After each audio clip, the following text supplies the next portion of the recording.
प्रभु के नाम की स्तुति प्रशंसा होवे। ஆண்டவருடைய நாமத்துக்கு மகிமை உண்டாவதாக. आराधना में गहराई में हम पूरे मन के साथ आराधना करने के पहले ஆராதனையிலே முழு மனதோடு ஆராதிப்பதற்கு முன்பதாக उसके लिखित वचनों के द्वारा परमेश्वर की बातों को समझने के लिए कोशिश करेंगे।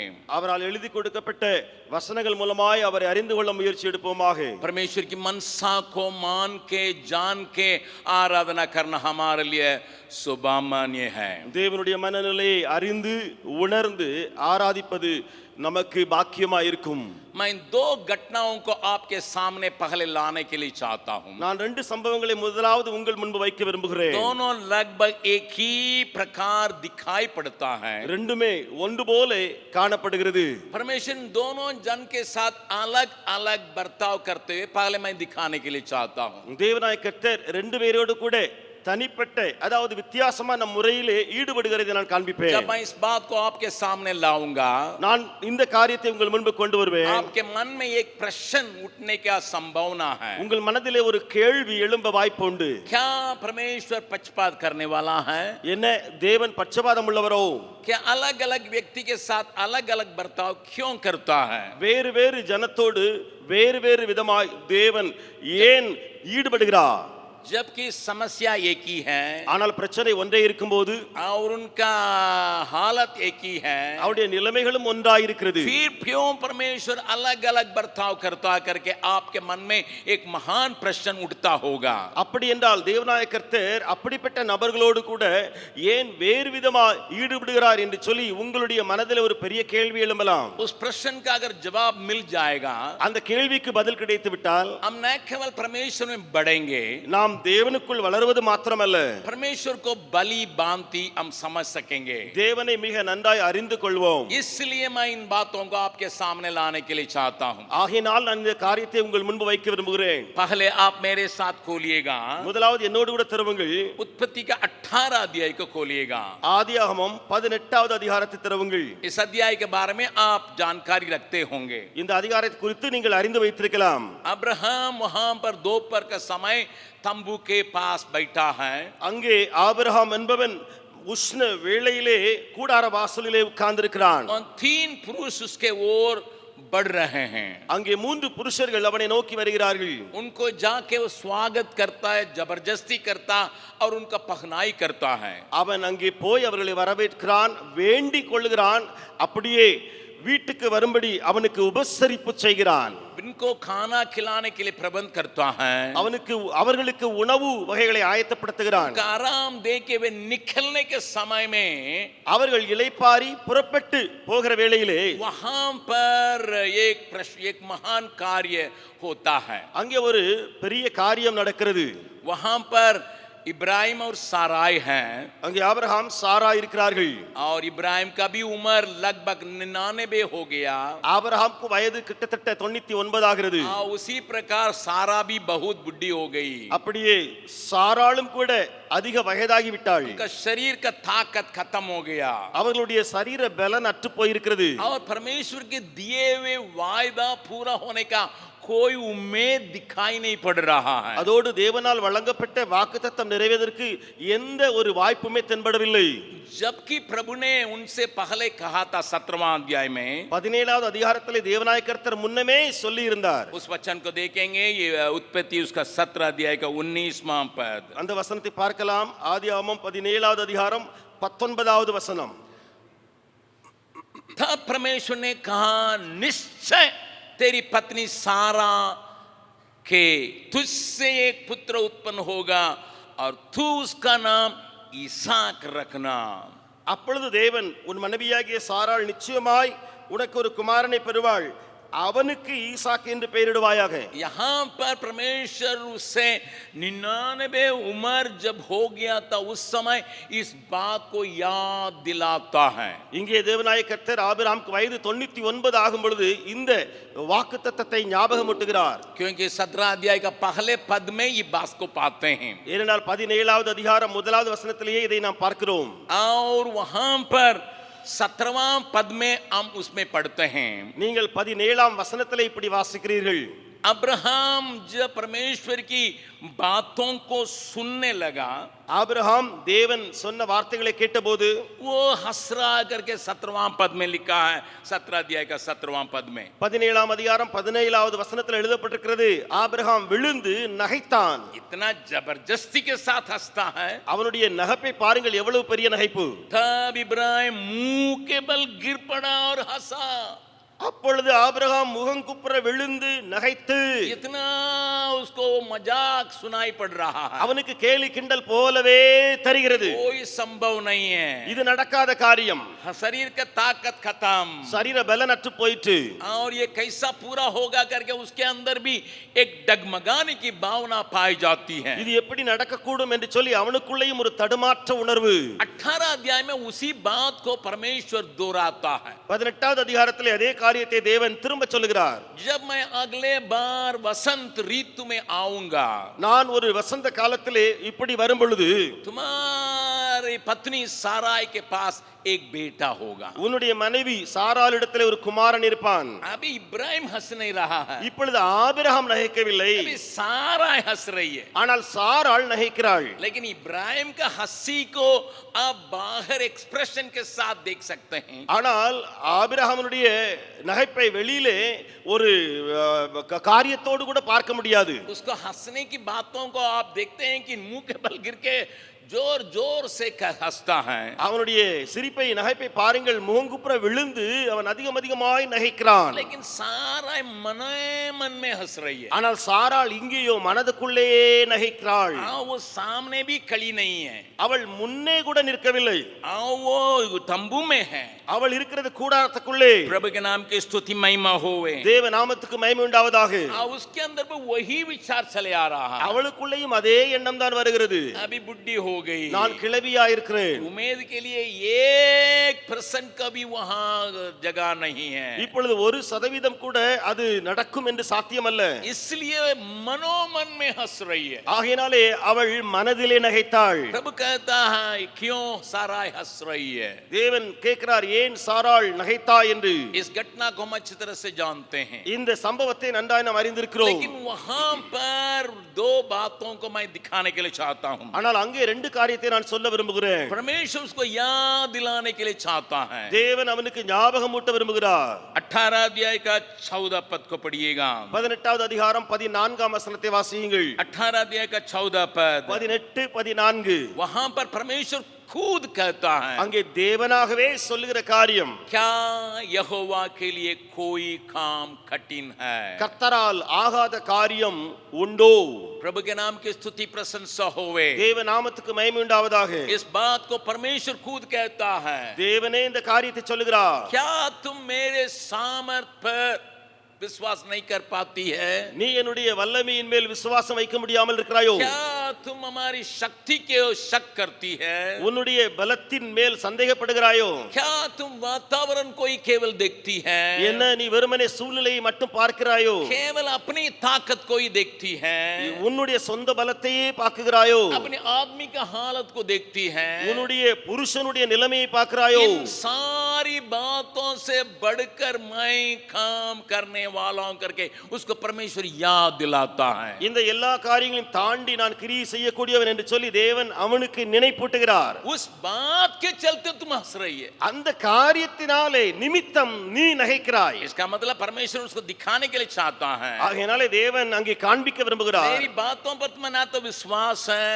என்னுடைய காரியத்தின் அல்லது வார்த்தையிலே விசுவாசம் இல்லை, मेरी सामर्थ पर विश्वास है, என்னுடைய வல்லமையிலும் விசுவாசம் இல்லை, मैं वचन दे के पीछे हटने वाला हूं करके तुम नहीं समझती है, நான் வசனத்தை வாக்கு கொடுத்து விட்டு அதுல மாறவே மாட்டேன் என்று சொல்லி புரியாம இருக்கிறாய். सिर से लेकर पांव तक मेरी सारी बातों को तुम शक करती है, உள்ள உச்சந்தலையிலிருந்து உள்ளங்கால் வரைக்கும் எல்லாவற்றிலும் சந்தேகப்படுகிறாய். इसलिए तुम हंस रही है। ஆகையினாலே நீ நகைக்கிறாய். तुरंत साराई कहती है, உடனே சாராள் சொல்லுகிறாள், ना ना ना मैं हंसी नहीं, நான் நகைக்கவில்லை என்று சொல்கிறாள். इसका मतलब मैं संदेह नहीं की हूं, அதாவது நான் சந்தேகப்படவில்லை என்று சொல்கிறாள். मैं इसको थोड़ा नहीं छोटा नहीं समझी हूं, நான் அதை குறுகியது என்று சொல்லி நினைக்கவில்லை, मैं हंसी नहीं हूं, நான் நகைக்கவில்லை. झूठ बोल रही है, அவள் பொய் சொன்னாள். लेकिन प्रभु ने कहा ஆனால் ஆண்டவர் சொன்னார், ना ना ना तुम हंसी थी. இல்லை இல்லை இல்லை, நீ நகைத்தாய். बस इतने ही वहां पर उसको एक ताड़ना मिली है बस. இவ்வளவுதான், அவளுக்கு அங்கே ஒரு சிக்ஷை கிடைத்தது.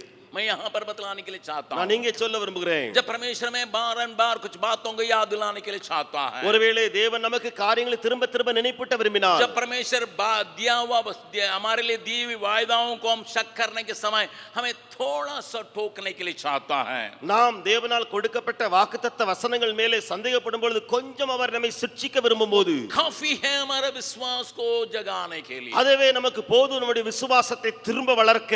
इसी जगह को मन में रखते आप इब्रानी का 11 अध्याय का 11 पद को पढ़िएगा. இதே அதிகாரத்தை மனதில் வைத்து நீங்கள் எபிரேயருக்கு எழுதின நிருபம் 11வது அதிகாரம் 11வது வசனத்தை வாசித்தால் वहां पवित्र आत्मा यूं लिख कर रखा है, அங்கே பரிசுத்த ஆவியானவர் இப்படியாக எழுதி வைத்திருக்கிறார், विश्वास से सारा ने बूढ़ी होने पर भी गर्भ धारण करने की सामर्थ पाई. விசுவாசத்தினாலே சாராளும் வாக்குத்தத்தம் பண்ணினவர் உண்மையுள்ளவர் என்று எண்ணி கற்பந்தரிக்க பலன் அடைந்து வயது சென்றவளாய் இருந்தும் பிள்ளை பெற்றாள். इब्रानी का लेखक वहां पर एक कारण को भी बतलाता है, எபிரேயருக்கு ஆக்கியோன் அங்கே ஒரு காரணத்தையும் சொல்லுகிறான், क्योंकि ஆனபடியினால் उसने प्रतिज्ञा करने वाले को सच्चा जाना था.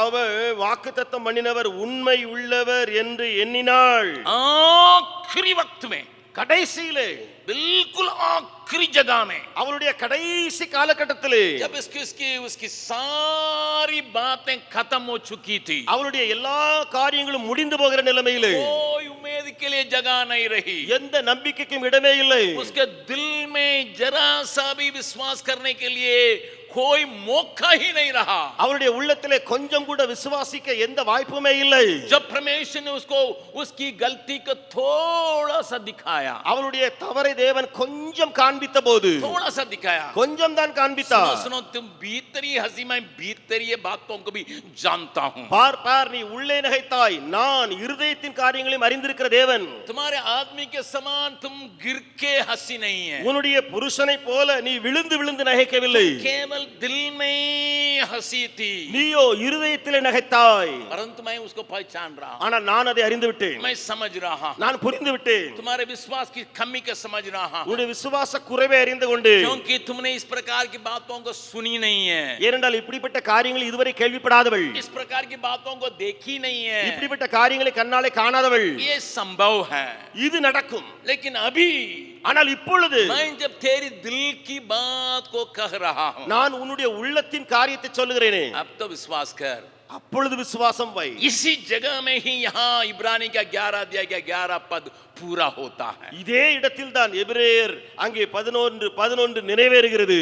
यहाँ बिल्कुल आखिरी जगह से विश्वास जाग उठता है. இங்கே முழுவதுமாய் முடிந்து போன கடைசி நிலைமையிலிருந்து விசுவாசம் உயிர் பெறுகிறது. जरा से कोपड़ा निकल रहा है, கொஞ்சம் அதிலிருந்து ஒரு நுனி அந்த தலை எழும்புகிறது. विश्वास इसी में बढ़ गया, இதிலிருந்து தான் விசுவாசம் பெருகுகிறது. अभी उसका शरीर में पूरा कार्य करने लगता है. இப்பொழுது விசுவாசம் சரீரத்துக்குள்ளே முழு கிரியை செய்கிறது. बूढ़ी होने के हालत में भी, அவள் கிழவியாய் இருந்த நிலைமையிலும் கூட गर्भ धारण करने की सामर्थ पाई है. கற்பம் தரிக்கக்கூடிய பலத்தை பெற்றாள். भाई बहन, जबकि आपका विश्वास बिल्कुल मरने के हालत में, बिल्कुल खत्म होने के हालत में, परमेश्वर आपकी एक बात को थोड़ा सा दिखाने से आपका विश्वास जगाने का ताकत रखता है. சகோதர சகோதரிகளே, உங்களுடைய காரியங்கள் எல்லாம் முடிந்து போயிட்டு நினைக்கும் பொழுது தேவன் உங்களுக்கு ஒரு சிறிய சிக்ஷையை, ஒரு சிறிய தொடுதலை கொடுக்கும் பொழுது உங்களுக்குள்ளே இருக்கிற விசுவாசம் திரும்ப உயிர் மீட்சி பெறுகிறது. इसलिए प्रभु यीशु ने कहा, तुम्हारी विश्वास अगर राई के दाना के बराबर भी क्यों न हो. ஆகையினாலே ஆண்டவராய் இயேசு கிறிஸ்து சொன்னார், உங்களுடைய விசுவாசம் கடுகளவு இருந்தாலும் पहाड़ को भी उखाड़ के समुद्र में लगाने के लिए ताकत रखते हो. அந்த விசுவாசத்தினாலே மலையையும் பெயர்ந்து போ என்று சொல்லக்கூடிய வல்லமை பெற்றிருப்பாய். यहाँ प्रभु ने उसको दंड नहीं दिया, இங்கே தேவன் தண்டிக்கவில்லை, यहाँ उसको कुछ ऐसी काम को करके उसको समझाने की कोशिश नहीं की. அல்லது அவளுக்கு அப்படிப்பட்ட ஒரு கிரியை விளப்பித்து புரிய வைக்க முயற்சி எடுக்கவில்லை. इसलिए बाइबल बतलाती है, ஆகையினால வேதம் சொல்கிறது, अभी अपनी नजर उठा के देखती है, இப்பொழுது தன்னுடைய கண்களை ஏறெடுத்து பார்க்கிறாள். हमसे बातचीत करता वो परमेश्वर सच्चा है, என்னோடு பேசிக் கொண்டிருக்கிற என் தேவன் உண்மையுள்ளவர். मेरा परमेश्वर सच्चा है, இந்த தேவன் உண்மையுள்ளவர். मेरा परमेश्वर सच्चा है। இந்த தேவன் உண்மையுள்ளவர். इन बातों को दोहराते दोहराते दोहराते दोहराते उसका विश्वास मजबूत होते जा रहा இந்த है। காரியங்களை திரும்ப அறிக்கை செய்து அறிக்கை செய்து அறிக்கை செய்து விசுவாசம் வலுப்பெறுகிறது. क्या आज आप अपने विश्वास में कमजोर होके उस प्रकार के हालत में अपने जीवन के बारे में सोचते हैं? என்ன நீங்கள் இந்த காலை நிலைமையிலே உங்களுடைய விசுவாசத்தை பலவீனர்களா என்று சொல்லி எண்ணி நீங்கள் அப்படிப்பட்ட நிலைமைக்குள் வந்திருக்கிறீர்களோ? वहां पर आप एक बात को अंगीकार करने के लिए कोशिश कीजिएगा, அங்கேயே ஒரு காரியத்தை அறிக்கை பண்ண முயற்சி எடுங்கள். हमारा परमेश्वर सच्चा है, நம்முடைய தேவன் உண்மையுள்ளவர். हमारा परमेश्वर सच्चा है। என் தேவன் உண்மையுள்ளவர். इन बातों को दोहराने के द्वारा आपका विश्वास मजबूत होके अपनी जगह को पकड़ लेता है। இந்த காரியத்தை திரும்ப திரும்ப சொல்லுவதனால உங்களுடைய விசுவாசம் வலுவடைந்து திரும்ப உயிர்ப்பிக்கப்படுவீர்கள். मैं इसी प्रकार की एक और घटना को भी दिखाने के लिए चाहता हूं जो आप जानते हैं। நீங்கள் அறிந்திருக்கிற இதே விதமான இன்னொரு சம்பவத்தையும் சொல்ல விரும்புகிறேன். लूका रचित सुसमाचार उसका पहला अध्याय को खोलिएगा। லூக்கா எழுதின சுவிசேஷம் அதனுடைய முதலாவது அதிகாரம். वहां पर एक जन के साथ परमेश्वर बर्ताव करता है। அங்கே ஒரு ஜன மனிதரோடு தேவன் ஈடுபடுகிறார். आप जानते हैं जकरिया की कहानी को। சகரியாவின் கதையை நாம் அறிந்திருக்கிறோம். वे परमेश्वर के सेवकाई में पाया जाता है அவன் தேவனுக்கு ஊழியம் செய்கிற இடத்துல இருக்கிறான். और लोगों के प्रतिनिधि होकर परमेश्वर के लिए धूप जलाने के लिए भी गया था। அவன் ஜனங்களின் நிமித்தமாக தூபம் காட்டுகிறதற்காக போனான். लोग बाहर इंतजार कर रहे हैं, ஜனங்களோ வெளியிலே காத்து கொண்டிருந்தார்கள். वो भीतर जाके लोगों के प्रतिनिधि होके उनके लिए धूप जलाने के लिए गया है। அவனோ உள்ளே போனான் ஜனங்களின் நிமித்தம் தூபம் காட்டுவதற்காக. वहां उसके साथ एक घटना होता है। அவனோடு நடந்த காரியம் என்ன தெரியுமா? क्या घटना होता है? நடந்தது என்ன? वहां पर बताया गया है, அங்கே இப்படி இருக்கிறது, वहां तुम्हारे लिए बेटा उत्पन्न होगा। உனக்கு ஒரு குமாரன் பிறப்பான். उस वचन को पढ़िएगा, அந்த வசனத்தை பாருங்கள். लूका रचित सुसमाचार पहला अध्याय का 13वां पद को पढ़िएगा। லூக்கா எழுதின சுவிசேஷம் முதலாவது அதிகாரம் 13ஆம் வசனம். स्वर्गदूत ने जकरिया से कहा, தூதன் சகரியாவை நோக்கி, हे जकरिया, சகரியாவே भयभीत ना हो, பயப்படாதே, क्योंकि तेरी प्रार्थना सुन ली गई है। உன் வேண்டுதல் கேட்கப்பட்டது. यहां पर वो इस बात के लिए जो प्रार्थना भी कर रहा था, அவன் இந்த காரியத்துக்காக ஜெபமும் செய்து கொண்டிருந்தான். यहां पर प्रभु उसको बतलाता है, तुम्हारी प्रार्थना का उत्तर तुम्हारे हाथ में मिलने वाला है। இங்கே வந்து ஆண்டவர் சொல்கிறார், உன்னுடைய ஜெபத்தின் பதில் இப்பொழுது கிடைக்க போகிறது. यहां भी उस बच्चे के नाम को प्रभु दे रहा, यूहन्ना रखना। இங்கேயும் அந்த பிள்ளையினுடைய பெயரை கூட கர்த்தர் சொல்கிறார், அவனுக்கு பெயர் யூஹன்னா இடப்பட வேண்டும், யோவான். इब्राहिम और साराई से भी ईसा का नाम को पहले प्रभु दे दिया था। ஆபிரகாம் சாராளுக்கும் ஈசாக் என்று சொல்லி அந்த பெயரை முன்னமே தேவன் கொடுத்து விட்டார். यहां भी उसी प्रकार के स्तर है। இப்பொழுது இங்கேயும் அதே நிலைமை. इसमें वो 18 पद में कहता है, இதிலே 18ல அவர் சொல்கிறான், वो खुद अपने हृदय अपने हालत को बतलाता है, சகரியா தன் நிலைமை அவனே சொல்கிறான். क्योंकि मैं तो बूढ़ा हूं, நான் கிழவனாய் இருக்கிறேன், मेरी पत्नी भी बूढ़ी हो चुकी है, என் மனைவியும் வயது சென்றவளாய் இருக்கிறாளே, अभी उम्मीद नहीं है। எந்த ஒரு நம்பிக்கையும் இல்லை. साराई ने जो वचन को बतलाया या इब्राहिम ने जो बताया, उसी बात को ही जकरिया बतला रहा है। சாராள் சொன்ன விஷயம் ஆண்டவரிடத்திலே ஆபிரகாம் சொன்ன விஷயம் அதைத்தான் இங்கே சகரியாவும் சொல்கிறான். क्योंकि दोनों का हालत एक ही है। ரெண்டு பேருடைய நிலைமை ஒன்றே. मैं आपको जहां बतलाने के लिए चाहता हूं, நான் உங்களுக்கு சொல்ல விரும்புகிறேன், दोनों शक करने में पूरा पूरा उसके लिए सच्चाई पीछे छिपी हुई है। ரெண்டு பேரும் சந்தேகப்படுவதற்கு அது காரணம் இருந்தது அங்கே. परंतु ஆனால் इस बात को ही मैं थोड़ा सा जोर देने के लिए चाहता हूं, இதைத்தான் கொஞ்சம் நான் விவரித்து பேச விரும்புகிறேன். परंतु ஆனால் साराई के परमेश्वर ने थोड़ा सा खोस रहा था, तुम हंसी थी। சாராளை தேவன் கொஞ்சம் சிர்ச்சித்தார், நீ இருதயத்தில் நகைத்தாய். उसको हम ये भी नहीं कह सकते हैं उसको ताड़ना दिया है, थोड़ा खोसता था, थोड़ा खोसा था, उसकी गलती का थोड़ा सा दिखाया बस। அதாவது அதை சிற்சை என்று கூட சொல்ல முடியாது, கொஞ்சம் சிற்சை என்று சொல்ல, அவருடைய தவறை கொஞ்சம் காண்பித்தார், அவ்வளவுதான்.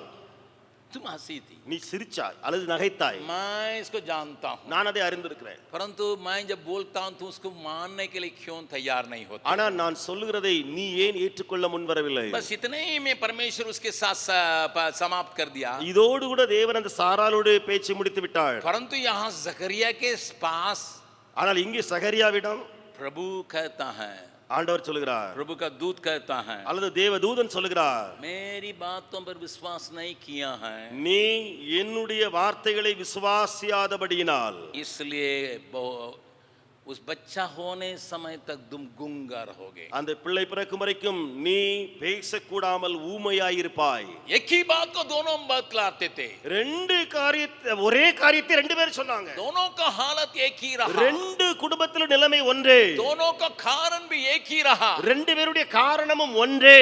लेकिन परमेश्वर ने किसी के थोड़ा सा दिखाया, तुम क्यों ऐसा झूठ बोलती है? ஆனால் தேவனாய கர்த்தர் ஒருவனுக்கு பாருங்கள் கொஞ்சம் காண்பித்தார், நீ ஏன் இப்படி பொய் சொன்னாய்? लेकिन जकरिया को परमेश्वर ने एक ऐसा ताड़ना दिया, वो बाहर आके लोगों के सामने शर्मिंदा होके खड़ा है। ஆனால் இங்கே சகரியாவுக்கு தேவன் கொடுத்த ஒரு பெரிய சிட்சி பாருங்கள், அவன் வெளியே வருகிறான், வெட்கத்தோடு பேச முடியாமல் இருக்கிறான், बोल नहीं सक रहे हैं, அவனுக்கு பேச முடியாது. परमेश्वर ने मुझे गुग्गा बना दिया है, தேவன் என்னை ஊமையானாக்கி விட்டார், परमेश्वर मेरे मुंह को बंद कर दिया। தேவனுடைய வாயை அடைத்து போட்டு விட்டார். प्यारों, इस सुबह के समय दोनों के साथ क्यों अलग अलग बर्ताव करता करके थोड़ा सा हम कोशिश करेंगे पहचानने के लिए। பிரியமானவர்களே, ஒருவேளை ரெண்டு பேரோடு கூட ஏன் தேவன் வேறு வேறு விதமாய் ஈடுபட்டார் என்று சொல்லி கொஞ்சம் ஆராய்ந்து பார்ப்போம். साराई के जीवन में किसी के साथ उस प्रकार की बातें होते हुए साराई ने कभी सुनी नहीं थी। சாராளுடைய வாழ்க்கையில இப்படி ஒரு காரியம் தேவனால் நடந்தது என்று சொல்லி அவள் யாரு மூலமும் கேள்விப்பட்டதே இல்லை. लेकिन जकरिया के जीवन में, ஆனால் சகரியாவின் வாழ்க்கையில कई लोगों के जीवन में पुराना नियम में इस प्रकार की बातों को बीते हुए उसने लोगों को बतलाया होगा। அவன் பழைய ஏற்பாட்டிலே அநேகருடைய வாழ்க்கையில இப்படிப்பட்ட காரியங்கள் நடந்திருக்கிறது என்று சொல்லி அநேகர் சொல்லியிருப்பார்கள், இவனும் சொல்லியிருப்பான். इब्राहिम को उदाहरण में वो अपना प्रचार में करता होगा क्योंकि वो याजक रहा। சகரியா யாஜகா ஆசாரியனா இருந்தபடியினாலே அந்த ஆபிரகாமுடைய அந்த சம்பவத்தை தன்னுடைய பிரசங்கத்திலேயும் கூட சொல்லியிருக்கலாம். मनोवा के बारे में और उसकी पत्नी के बारे में कहा होगा। மனோவா அவனுடைய மனைவி குறித்து சகரியா சொல்லியிருப்பான். ईसाक और उसकी बांझ औरत रेबेका की कहानी का बतलाया होगा। ஈசாக்கு இன்னும் ரெபேக்காவுடைய கதையெல்லாம் சொல்லியிருப்பான் சகரியா. अनेक लोगों के अनुभव पर विश्वास करते अपने को इब्राहिम की संतान समझ के समझा के लोगों को सुनाता होगा। अनेक காரியங்களை இப்படியாக சொல்லி நான் ஆபிரகாமினுடைய நாமும் பிள்ளைகளா இருக்கிறோம் என்று சொல்லி புரிய வைத்திருப்பான். इस्राएली लोगों को मिस्र देश में प्रभु बुला के ले आने समय कितने बड़े बड़े अजीब काम को किए तो उसको बतलाया होगा। இஸ்ரவேல் ஜனத்தை தேவனாய கர்த்தர் எகிப்திலிருந்து விடுவித்து அழைத்து வரும் பொழுது எவ்வளவு அதிசயங்களை செய்தார் என்று சொல்லியிருப்பான். लेकिन वे सब केवल मस्तिष्क ज्ञान रह गया, हृदय की बातों में नहीं लगा है। ஆனால் அவைகள் எல்லாம் வெறுமனே மூளை அறிவுக்குள்ளே அடங்கி இருந்தது,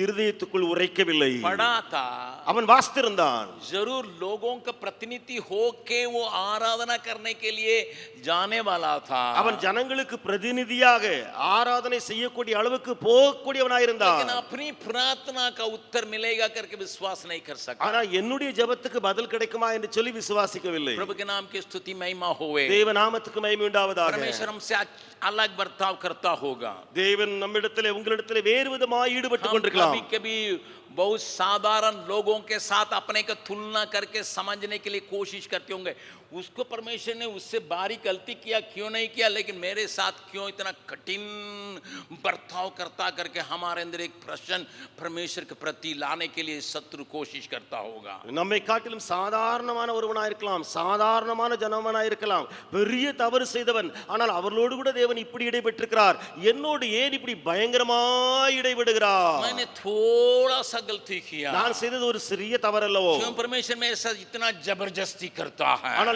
ஏன் தேவன் என்னை இப்படியாய் வலுப்படுத்துகிறார்? मैं उतना सरका नहीं, लेकिन क्यों इतना बारी संकट को मेरे जीवन में लाने देता है? நான் வழுகி விழுந்து போகவில்லையே, அப்படி ஒன்றும் நடக்கவில்லையே, ஏன் எனக்கு மேலே இவ்வளவு பெரிய சங்கடம்? प्रभु चाहता है தேவன் விரும்புகிறார் जैसा हम प्रभु के साथ साथ चलते हैं, எப்படி நாம் தேவனோடு கூட கூட போகிறோமோ हमारा विश्वास का वृद्धि होने की आवश्यकता है। நம்முடைய விசுவாசம் வளர வேண்டிய அவசியம் हमारे உண்டு. प्रेम का भरोसा का और बढ़ने की आवश्यकता है. நம்முடைய அன்பினுடைய ஆழம் பெருக வேண்டும். हमारा पवित्रता का बढ़ने की आवश्यकता है. நாம் பரிசுத்தத்துக்கு மேல் பரிசுத்தம் அடைய வேண்டும். अन्य लोगों के साथ बर्ताव करने की बर्ताव में बढ़ने की आवश्यकता है. பிறரோடு அணுகுற அந்த அணுகுமுறையிலே வளர வேண்டும். क्योंकि परमेश्वर मुझसे ज्यादा इंतजार करता है. ஏனென்றால் தேவன் என்னிடம் அதிகமாக எதிர்பார்க்கிறார். मैं इस बात को ही आपके सामने लाने के लिए चाहता हूँ. இதைத்தான் உங்கள் மத்தியிலே நான் கொண்டு வர விரும்பினேன். क्योंकि बाइबल बतलाती है. ஏனென்றால் வேதம் சொல்கிறது, यीशु ने कहा था, இயேசு சொன்னார், लूका रचित सुसमाचार லூக்கா எழுதின சுவிசேஷம் उसका 12वां अध्याय 12வது அதிகாரம் वहां पर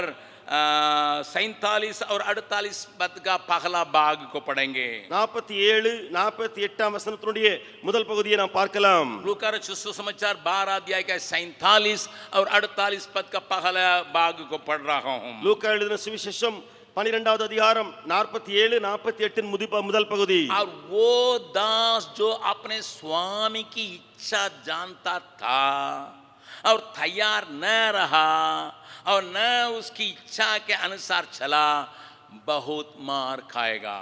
தன் எஜமானனுடைய சித்தத்தை அறிந்தும் ஆயத்தமாயிராமலும் அவனுடைய சித்தத்தின்படி செய்யாமலும் இருந்த ஊழியக்காரன் அநேக அடிகள் அடிக்கப்படுவான். 48 पद 48 परंतु जो नहीं जानकार मार खाने के योग्य काम करें वो थोड़ी मार खाएगा. அறியாதவனாயிருந்து அடிகளுக்கு ஏதுவானவைகளை செய்தவனோ சில அடிகள் அடிக்கப்படுவான். प्रभु के नाम की स्तुति महिमा होवे. கர்த்தருடைய நாமத்துக்கு மகிமை. इस वचन को आप इन दोनों के जीवन में बिल्कुल बैठा सकते हैं. நீங்கள் இந்த வசனத்தை அந்த ரெண்டு பேருடைய வாழ்க்கையிலே முழுவதுமாய் பொருத்த முடியும். साराई का उस प्रकार का अनुभव के बारे में सुनने के लिए मौका ही नहीं मिला. சாராளுக்கு அப்படிப்பட்ட அனுபவங்களை குறித்து கேள்விப்பட வாய்ப்பே இல்லை. लेकिन जकरिया को पूरा मौका मिलते रहा. ஆனா சகரியாவுக்கு முழுவதுமாய் வாய்ப்பு கிடைத்துக் கொண்டே இருந்தது. उसने अन्य लोगों को उठाने के लिए भी कोशिश किया था. அவன் பிறரை உற்சாகப்படுத்தவும் சொல்லி இருப்பான்.